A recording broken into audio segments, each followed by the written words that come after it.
मंगलमूर्ति महाप्रभु श्री सहजानंद सुख रूपा भक्ति धर्म सुत श्री हरि समरु सदायानुपा परम कृपाळु છો તમે શ્રી કૃષ્ણ સર્વાધીશા પ્રથમ તમને પ્રણમો નમો વારંવાર શીશ નમો વારંવાર શીશ ઓમ શ્રી સ્વામિનારાયણાય નમો નમઃ શ્રી પૂર્ણ પુરુષોત્તમાય શ્રી ઘનશ્યામાય શ્રી સહજાનંદ સ્વામીને નમો નમઃ જય સ્વામી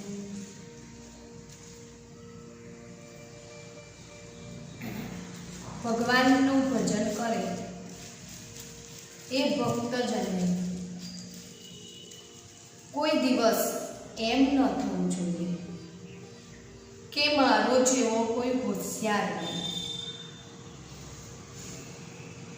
પણ જગતના ઘણા બધા જીવ એવા હોય છે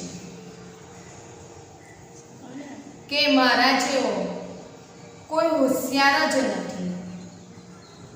હું જ હોશિયાર છું, હું જ સમજુ છું. કે સાવ અબૂધ હોય ને તો એને મનમાં એમ જ હોય હું જ હોશિયાર છું અને હું જ સમજુ છું. અબૂધના મનમાં પણ કોઈ દિવસ એમ ન હોય કે હું ગમાર છું.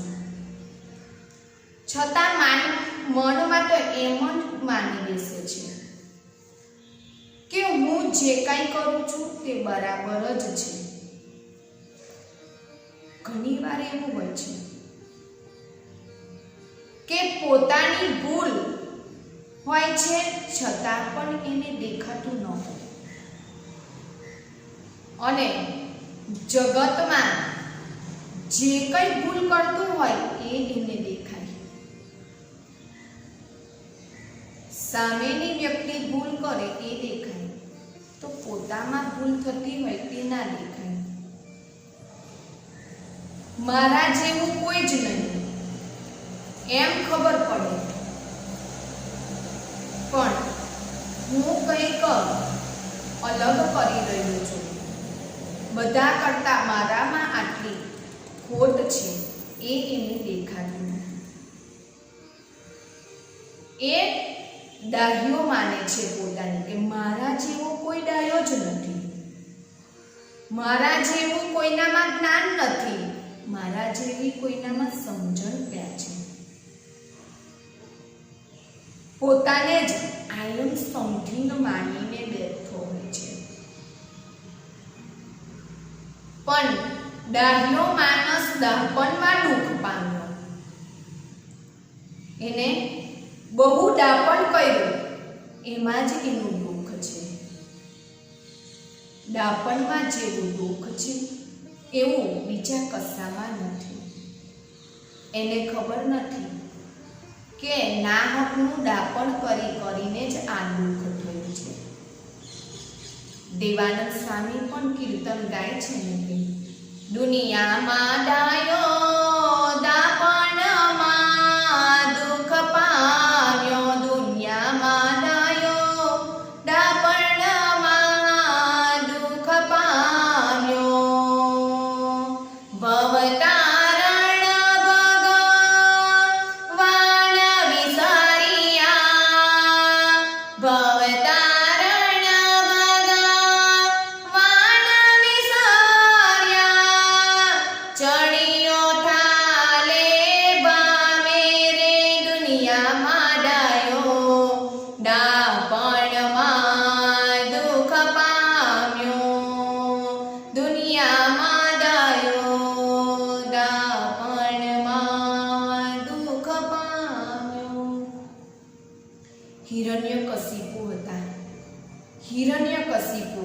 અસુર હતા એ કેટલું દાપણ હતું એને, એટલું દાપણ હતું કે મારું તો કોઈ દિવસ મોત થવાનું જ નથી. દાપણ કરવા ગયો છે કે મને કોણ મારનાર છે, કે હું માને કોઈ મારવા વાળું જ નથી કે, અને હું કોઈ દિવસ મરવાનો પણ નથી કે. આવું એને દાપણ હતું.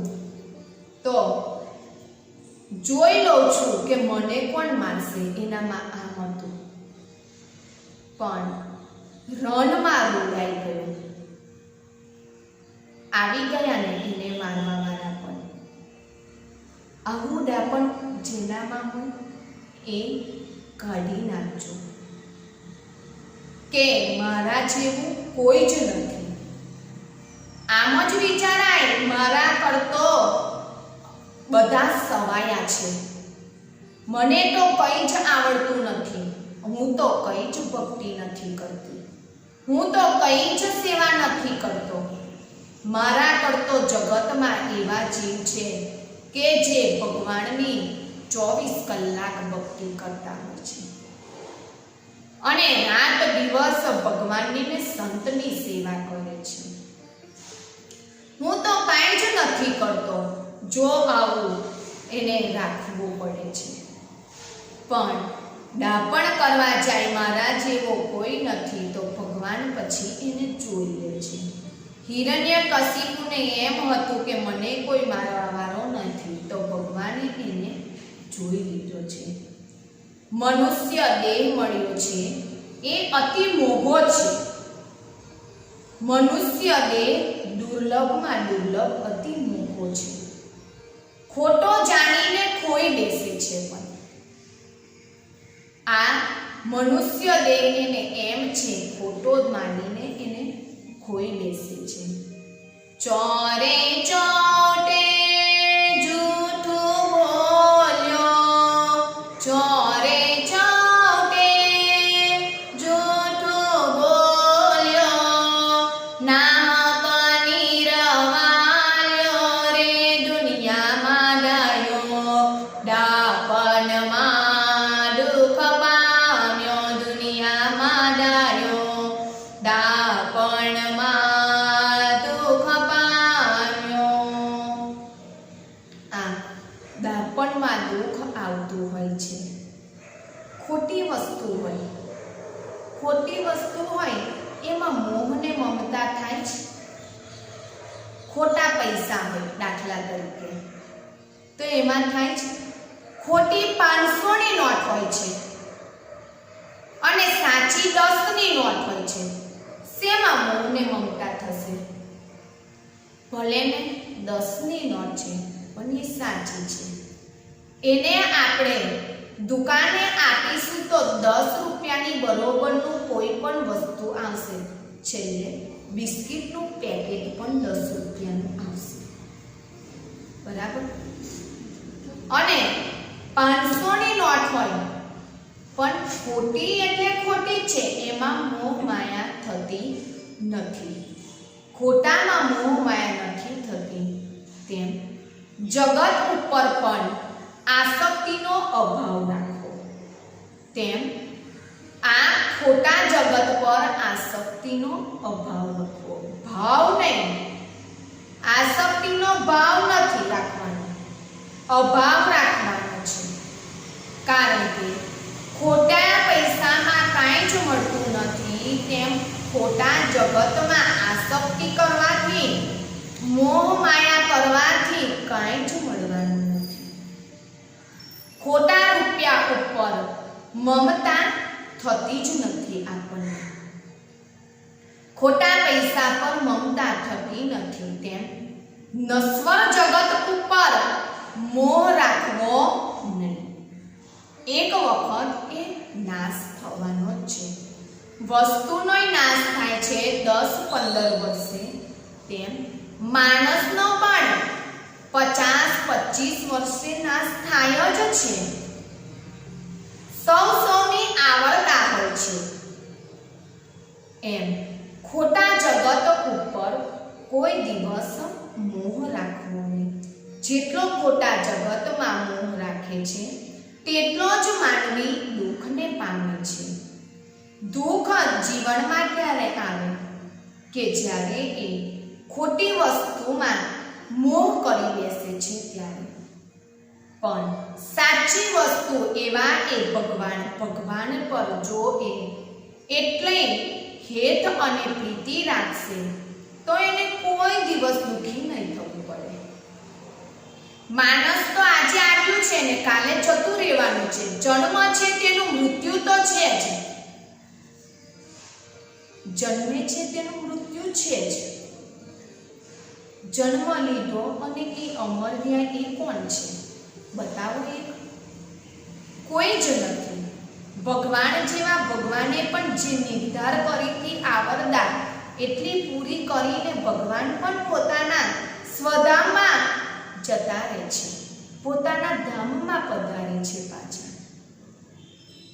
રામ ભગવાન એની જે આવરદા હતી તે પણ પોતે અહીંયા એ આવરદા પૂરી કરી અને ગયા છે પોતાના લોકમાં. એવી જ રીતે કૃષ્ણ ભગવાન એ પણ પોતાના ધામમાં પોતાનું જે કાર્ય કરવા માટે પ્રગટ થયા હતા, કાર્ય પૂરું થાય એટલે ભગવાન પણ જતા રહે છે. તો માણસ ક્યાં રહેવાના છે? માણસે જેટલા ભગવાને એના હાથે કામ કરવાના લખ્યા હોય એ કામ થઈ જાય પછી એ આ લોક છોડીને પરલોકમાં જતા જ રહેતા હોય છે. સ્વામિનારાયણ ભગવાન હતા, તેમને જેટલા સત્સંગ અર્થે કાર્યો કરવાના હતા, જેટલા અસુરોનો નાશ કરવાનો હતો, જેટલા સત્સંગી કરવાના હતા એ બધું કરી એ પણ પોતાના ધામમાં ગયા છે. તો આ ત્રણેય અવતાર ભગવાને લીધા છે અને ભગવાન પોતાના ધામમાં પાછા જાય છે. તો માણસને અહીંયા આવીને એને પણ પોતાના ધામમાં જવાનું જ છે. આ અહીંયા રહીને કોઈને કાયમી સુખ મળતું જ નથી. જ્ઞાનીનું જ્ઞાન ભૂલાઈ જાય, જ્ઞાનીનું જ્ઞાન ભૂલાઈ જાય, ધ્યાનીનું ધ્યાન ભૂલાઈ જાય, યોગીઓનો યોગ અને ડાહ્યા માણસનું ડાહપણ ભૂલાઈ જાય. એવું જ છે આ. ઉસીકું હોય, ઉસીકાના કવરમાં આપણે રૂ ભરવું હોય ને તો આપણે દાબીને એમાં રૂ ભરી શકીએ છીએ. આજે એ જ બાબતની ખૂબ સુંદર એક હું તમને દ્રષ્ટાંત આપીશ કે એક જાદવજીભાઈ કરીને ભગવાનના ભક્ત હતા. જાદવજીભાઈ એક દિવસ પોતાના મિત્રોની સાથે લગ્ન પ્રસંગે ગયા છે. ત્યાં બધા જમવા બેઠા છે. જમવા બેઠા એટલે લગ્નમાં તો એક વાનગી થોડી હોય, અનેક પ્રકારની વાનગીઓ હોય છે. એમાં હવે તો જેને જે ખાવું હોય એ પ્રકારની એવી વાનગીઓ હોય છે. એટલે આ બધા ત્યાં આગળ જમવા ગયા એટલે ઘણી ગણાયના એટલી બધી વાનગીઓ છે. એટલે ત્યાં આગળ જાદવજીભાઈએ તો આટલું બધું જમવાનું જોઈને એમ થયું કે આ બધું આજે મળશે, હવે કાલે કોણ ખવડાવશે કે? એટલે આજે તો મારે જેટલી ખવાય ને એટલી ખાવી જ છે. એટલે ભાઈ એ તો ઉસેકવું હોય તેને દાબીને રૂ ભરી શકાય, પણ આ તો માણસનું પેટ છે, પેટમાં થોડું દાબીને ભરાય. અલા ભાઈ અનાજ પારખું છે, પેટ થોડું પારખું છે. લા આજે ખાધું છે તો સવાર ખાધું હોય તો સાંજે જોઈશે, સાંજે ખાધું હશે તો બીજે દિવસ સવારે નહીં જોઈએ. એટલે આ ભાઈ તો તમારે ઝપાટા બંધ ખાવા મળ્યા. ઝપાટા બંધ એટલું ખાય સપાસટ તમારે એક વખતમાં તો તમારી થાળી ના પૂરી થાય એટલામાં તો એ 5 થી 6 વખત લઈ આવે, પણ એટલું બધું ખાધું કે પેટ ભરીને ઠહ ખાધું છે કયા ગળાએ અડી જાય ને એટલું ખાધું. પાણીની પણ જગ્યા ના રહેવાની હતી. એટલું બધું ને એમાં લગ્ન પ્રસંગની આઈટમમાં વસ્તુમાં તો કેવા તેજાના વાપરા હોય તમારે. તેજાના વાળી વસ્તુ ખોરાકમાં સમજીને થોડીક જ ખવાય. જો તમે પેટ ભરીને એવી તેજાના વાળી આકડી વસ્તુ ખાવ ને તમારથી રહેવાય જ નહીં. આમ ફરો આમ તેમ કર્યા કરો પણ એને તમારા શરીરને સુખ જ ન લેવા દે. તેજાના વાળી વસ્તુ એ તમને સુખેથી સુવાય ના દે અને બેસવાય ના દે. સુવાની વાત તો એક બાજુ પણ બેસવા પણ ના દે. એટલે આ ભયે તો તેજાના વાળી વસ્તુને એમાં પેટમાં ઠોમ ખાધું છે તેને. એટલું બધું ખાધું અને પછી ઊભા થયા ને શરીરમાં તો જે આકળ વિકળ થાય એટલી આકળ વિકળ થાય કે તમારે રહેવાય જ ના. આ અતિશય આહારના લીધે હોઠ પણ એના સુકાવા લાગ્યા છે. આ આકળ વિકળ એટલી થવા લાગે ને એટલે એના હોઠ પણ સુકાવા લાગ્યા. હવે શું કરવું? ત્યાં બધા સગા સંબંધીઓ આવેલા છે. એટલે સગા સંબંધીઓ કે હમણાં તો એટલો સરસ મસ્તીમાં ફરતો હતો, એટલો ખિલખિલાટ કરતો હતો અને કંઈ જ લાગતું નહોતું, કશું જ નહોતું થયું. આ એકદમ શું થઈ ગયું હશે? આવું અચાનક શું થયું કે તમને કે આ કેવી રીતે આવું થયું કે શું થાય છે કે? એટલે જમવા લગ્નમાં બેસે એકલા માણસ થોડા હોય, આજુબાજુમાં કેટલાય માણસો હોય. એટલે એને તો જોયું હોય ને કે એને કેવી રીતે ખાધું છે. ખાવાની કોઈ જ સભ્યતા નહીં, કોઈ વિવેક જ નહીં. વિવેક બધી વાતનો હોય છે. બોલવાનો વિવેક હોય છે, ખાવાનો પણ વિવેક હોય છે. આ તો ખાધે જ રાખ્યું. તેમાંથી એક સંબંધી બોલ્યા, અમે જોડે બેઠા હતા, એમને એટલું બધું ખાધું છે, એટલું બધું કે વાત જ જવા દે. વાત કરવા જેવી જ નથી કે એટલું બધું એમને ખાધું છે. એટલે હવે શું થાય એમને શરીરમાં કોઈ પણ પ્રકારનું સુખ થવાનું જ નથી ને ચેન પણ નહીં પડે. એમને આકળ વિકળ જ થયા કરશે કે હવે ઓચિંતાનું આવું દુઃખ આવી ગયું છે.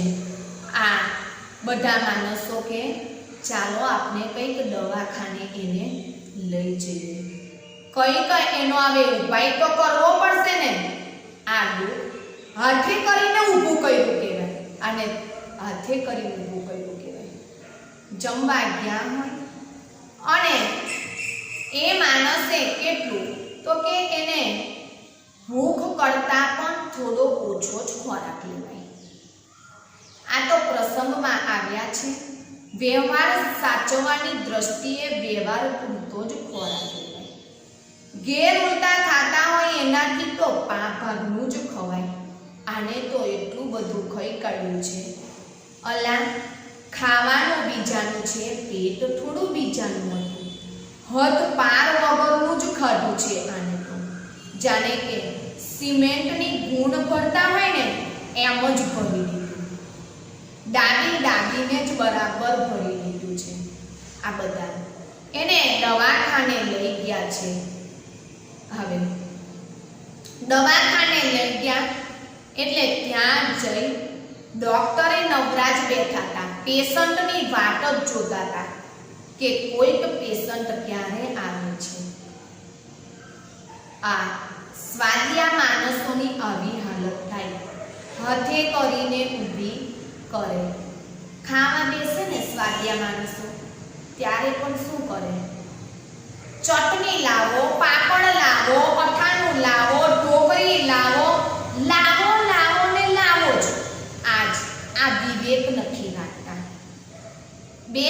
વસ્તુથી તો ઘણા લોકોને ચાલતું નથી. સલાડે જોઈએ, પાપડ, અથાણા, દાળ, ભાત, શાક, રોટલી અને મિષ્ટાન. આટલું બધું કેમ જમી શકે? હવે કઈ પહેલેના જમાનાની જેમ કામ કરવાના નથી. ખુરશી પર માણસને બેસી રહેવાનું હોય. આટલો બધો ફૂલ થાળીનો આહાર એને કેવી રીતે પચી શકે? પશુ પક્ષી હોય ને તે વિવેક રાખે છે. જનાવર હોય ને માંદા થાય તો તરત જ એ પણ ખાવાનું 1-2 દિવસ સુધીને નહીં ખાય, ખાવાનું છોડી દેશે. અને માણસ તો માંદો થાય ને ડોક્ટર પાસે જાય તો પાછું એમ પૂછે, ખબર છે શું પૂછે? માણસ તો પાછો ડોક્ટરને એમ પૂછે કે મારે શું ખાવાનું કે લો. અલા ખાઈ ખાઈને તો આ પેટ બગાડ્યું છે અને હજુ એમ કહે છે કે મારે શું ખાવાનું કે લો. પણ 1-2 દિવસ ન ખાય તો ન ચાલે. 2 દિવસ પેટને આરામ આપ્યો હોય તો આ પશુ પક્ષી પણ એને માટે પણ ભગવાને ઈશ્વરે પેટનું નિર્માણ કર્યું જ છે. એમ નથી અમને જન્મ આવ્યો ને અમારા માટે જ એટલું કર્યું. અરે ભાઈ, જેનો જેવો આહાર એના માટે ભગવાને નિર્માણ કરેલું જ છે. એના માટે ઘાસ ચારો એ નિર્માણ ભગવાને કર્યું જ છે. ખાવાનું એ બધું પશુ માટે નથી અને બધું માણસ માટે પણ નથી. પણ પશુ તો ઘાસ ખાતું હોય તો ઘાસ જ ખાય, પછી એ દારૂ કે માંસ નથી ખાતું. ને માણસ તો એવો મૂર્ખો છે કે જે પ્રાણી પણ દારૂ ને માંસ નથી ખાતા, એના માટે અન્નનું નિર્માણ કર્યું છે તો એ દારૂ ને માંસ ખાવા માંડવું પડે છે. એ કેવો ખોરાક, રાક્ષસી ખોરાક ખાય છે. આટલું બધું અન્ન મૂકી અને એવો રાક્ષસી ખોરાક ખાવાનો, આવી એ માણસની પ્રકૃતિ છે. અતિશય જમવું એ વિકૃતિ છે. પ્રમાણસર જમવું એ પ્રકૃતિ છે. અને ભગવાનને જમાડીને જમવું એ આપણી સંસ્કૃતિ છે. ભગવાનને જમાડ્યા વગર જમાય જ નહીં. પણ ભગવાનને ક્યારે જમાડાય? ઘરમાં એવી રીતે પવિત્રપણે આપનો થાળ બનતો હોય તો જ ભગવાનને જમાડાય.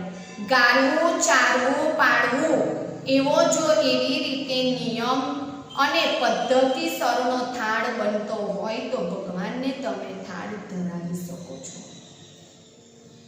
એ આપણી સંસ્કૃતિ છે.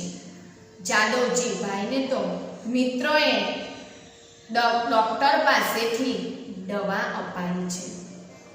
ડોક્ટરે એક પડેકી આપી છે.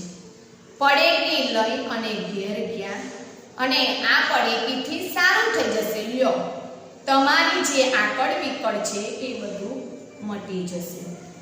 ઘેર ગયા ને પાણી સાથે પડેકી લીધી છે. એટલે એ પડેકી લઈ ને તો જેટલી આકડ વિકડ થતી હતી ને એનાથી ડબલ આકડ વિકડ થવા માંડી. એટલું બધું રેવાય જ ના. એટલે એક માણસ દોડતો વૈદ્ય પાસે આવ્યો અને કહે છે, અરે ડોક્ટર, તમે કેવી પડેકી આપી છે? પેલાને તો આકડ વિકડ થતું હતું એ મટાડવા માટે આપવાની હતી, આ તો ડબલ થવા લાગી. ડોક્ટરે ડબ્બીમાં જોયું તો એવી ઝેરી જ કોઈક દવા આપી દીધી હતી. એટલી ઝેરી દવા આપી દીધી, આ આઠે કરીને દુઃખ ઊભું કરે એટલું ખાધું જ ન હતું. આ બધી પોઝિશન આવે, આ બધું થાય, એક અનેક દુઃખ ઊભા કરે છે. એક ખોટું 100 ખોટું બોલાવે, એક અનેક દુઃખો ઊભા કરે. એટલે વિચારીને જ મહારાજ કહે છે શિક્ષાપત્રીમાં કે વિચારીને વ્યવહારિક કાર્ય કરો.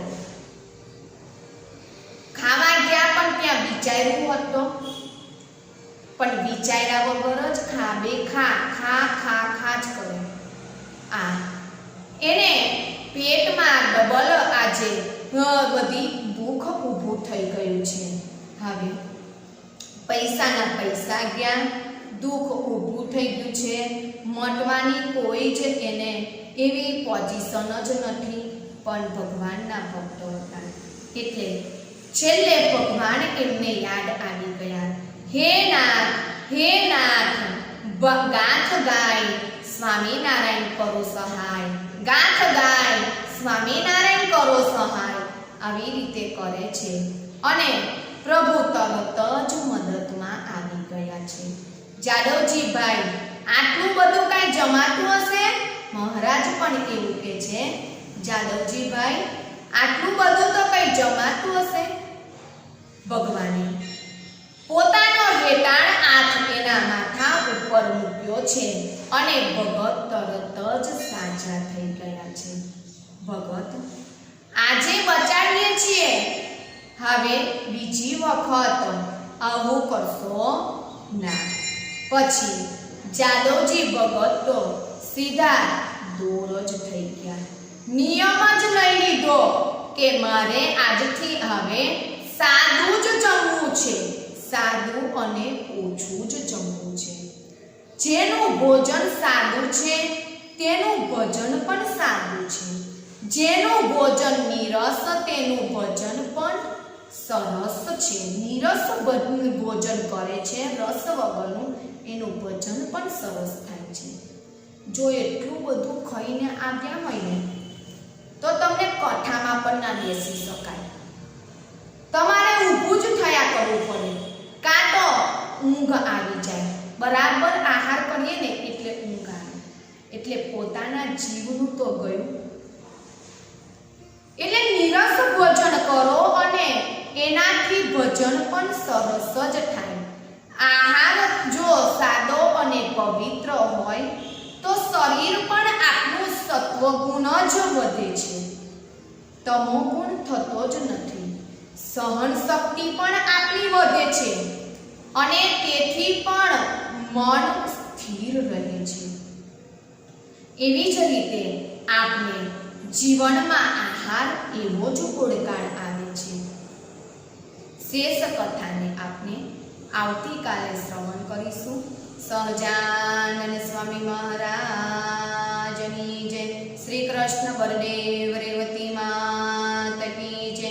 શ્રી હરિ કૃષ્ણ મહારાજની જય. શ્રીપતિમ શ્રીધરમ સર્વદેવેશ્વરમ ભક્તિધર્માત્મજં વાસુદેવમ હરે માધવમ કેશવમ કામદમ કારણ. શ્રી સ્વામિનારાયણ.